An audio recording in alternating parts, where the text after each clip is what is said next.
education is core to our economy. But in order to guide our educational systems and maximize future income, we must understand the misalignment between education and our workforce. In my pursuit of higher education, I have earned 2 bachelor's degrees, 2 master's degrees, and am working on a PhD. In total, this has cost me over $150,000. I've done all this because I believe formal education is important. Part of this belief came from seeing charts like this, presenting a correlation between higher degrees and higher income, showing on average that a person with a college degree earns far more money than the average person without a high school diploma. This perceived higher earnings for having a 4-year degree has fueled a college-for-all philosophy, causing educators and parents to encourage going to the university, any university, to major in anything in pursuit of future job security, social mobility, and financial prosperity. This philosophy has increased college enrollment, resulting in 66% of high school graduates in this country enrolling in higher education right after high school. That's 2 out of 3. Initially, they are deemed the successful ones. But what you won't see advertised is the reality that most drop out, and only a quarter of those that enroll will finish a bachelor's degree. Only after these few graduate do many of them start exploring careers. It is here that they discover that their degree may not have prepared them for the world of work. You may be well educated, but not every degree is direct preparation for employment. This misalignment between degrees and job skills causes half of university graduates to be underemployed in what are called gray-collar jobs, taking positions that do not require the education they have received at a cost that is more than they can afford. Conventional wisdom suggests that a university degree guarantees a higher salary. But with rising education costs, a shrinking job market, and the oversaturation of some academic majors in the workforce, this old advice is now a myth for a majority of students. The economy and the world have dramatically changed. Over the last 3 generations, we've gone from 13% of the population stepping into a college classroom to 60% attending some form of higher education. In 1960, when taking into account all jobs in the American economy, 20% required a 4-year degree or higher, 20% were technical jobs requiring skilled training, and 60% were classified as unskilled. But what's the right percentage to meet the labor market demand for tomorrow? In 2018, Harvard University predicts only 33% of all jobs will require a 4-year degree or more, while the overwhelming majority will be middle-skilled jobs, requiring technical skills and training at the credential or associate degree level. A 4-year degree may have many benefits, but think about the people you know who, from an economic perspective, inefficiently spent time and money to get a degree that perhaps they didn't really need for the career they are in. The true ratio of jobs in our economy is 1 to 7. For every occupation that requires a master's degree or more, 2 professional jobs require a university degree, and there are over half a dozen jobs requiring a 1-year certificate or 2-year degree. And each of these technicians are in very high-skilled areas that are in great demand. This ratio is fundamental to all industries. It was the same in 1950, the same in 1990, and will be the same in 2030. The hope for encouraging university education is that as the number of university-trained workers increases, the demand for their services in the workplace will increase as well. Unfortunately, this is not so. The whole pie may get bigger as the labor force and the economy grows, but the ratio will not change. The reality is, there will not be more professional jobs available within the labor market, and some professional jobs have been replaced by technology, or are being outsourced. Well-intentioned attempts to send more and more students straight to the university will not change the types of jobs that dominate our economy, nor will a college-for-all mentality mask these labor market realities. The college-for-all rhetoric that has been so much a part of the current education reform movement is often interpreted as university-for-all. This message needs to be significantly broadened to a post-high school credential for all.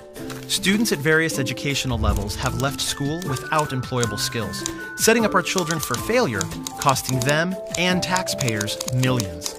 All while the labor market is desperate for highly trained, skilled technicians.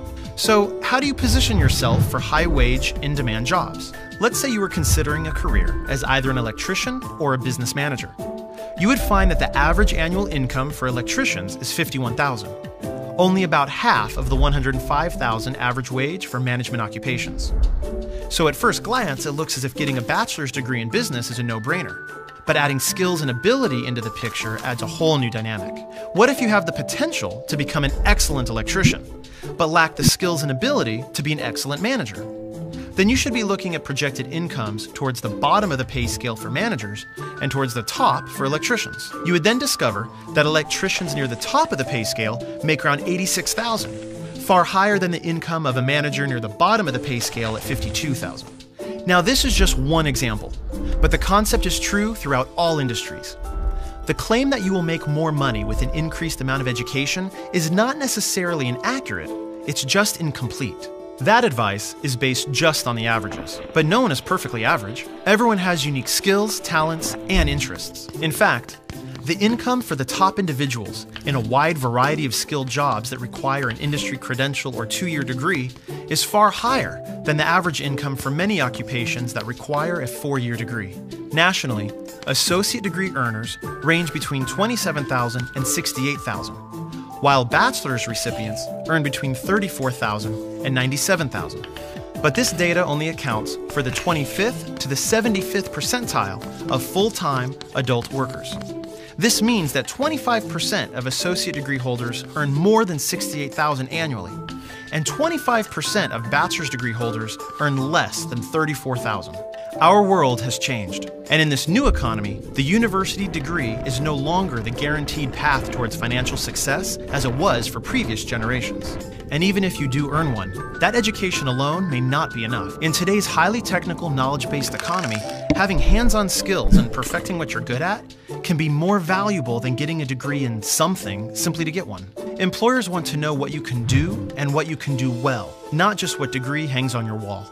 Since new and emerging occupations in every industry now require a combination of academic knowledge and technical ability, we need to ensure that we're also guiding students towards careers and not just to the university.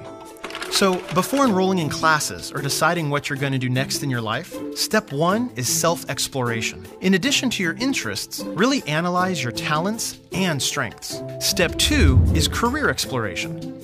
Understand the jobs available, the income ranges they pay, and evaluate the skills they require.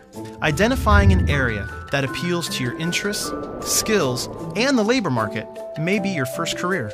And then you can develop a tentative career plan, complete with multiple training and education options. The key is to align your interests and abilities with your first career choice and the education and training you'll need to receive. This alignment will help bring your future into focus and ensure your position at the top of the pay scale in your chosen career. What all this data shows is that success in the new economy is as much about acquiring the knowledge, skills, and abilities needed for in-demand occupations as it is to be well educated. Both paths may work for you, but education combined with technical training is how you ultimately secure a competitive advantage in the new economy. Community colleges are in the ideal position to provide over 70% of tomorrow's workforce with an education combined with applied technical skills, industry-driven credentials, and specific preparation for employment. Being a skilled craftsman or technician is highly valued. Investments in career education programs in high schools and community colleges will help all students obtain an education which includes technical training and preparation for the workplace. Ultimately, this is how all students can be successful. In the new economy, both education and technical skills are the new currency. Will you be ready?